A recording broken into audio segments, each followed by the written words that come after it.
வணக்கம் சார். யுவராஜ் பைக்ஸில் பார்த்தீங்கன்னா இன்றைக்கி 2020 லாஸ்ட்டு 12ஆம் மாதம் ஜூபிட்டர் TN23 வேலூர் வண்டி பக்கா கண்டிஷனில் 53 ரூபாய் தான் கொடுத்துருக்கேன்.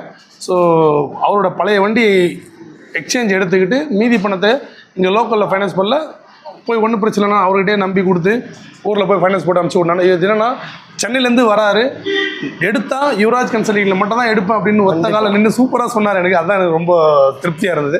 அவரே கேட்பான் வணக்கம்ண்ணா. வணக்கண்ணா. ரொம்ப நன்றிண்ணா என் கடை தேர்ந்தெடுத்ததுக்கு. நான் வந்து ஒரு 10 மாதமாக ட்ரை பண்ணின்னு இருந்தேண்ணா. நம்ம கடையில் தான் பொருள் எடுக்கணுன்னு வேலை விஷயமா இருந்ததுனால வர முடியல. இன்றைக்கி 2-3 நாளைக்கு முன்னாடியே வந்து நான் இந்த வண்டி ரெட் கலர் வண்டி வேணும்னு சொல்லியிருந்தேன். அதே போல் நான் வந்து பார்த்த பிறகு எனக்கு இதே வண்டி கிடச்சிது. ரொம்ப மன நிறைவாக இருக்குது. நம்ம யுவராஜ் கன்சல்டிங் வந்தாக்கா வண்டி வாங்கணும்னு வந்தால் வண்டியோடு தான் சார் போகணும். கண்டிப்பாக அந்த அளவுக்கு நம்பிக்கை. இப்போ நான் 25,000 ரூபாய் நான் பணம் கொடுக்க வேண்டியது இருக்குது. ஏன்னா சென்னையில் கூட என்ன யாரும் நம்ப மாட்டான். கண்டிப்பாக. ஆனால் நீங்கள் நம்பி கொடுத்துருக்கீங்க, ரொம்ப பெரிய விஷயம். ஒன்றும் பிரச்சனை. நான் காசு பணம்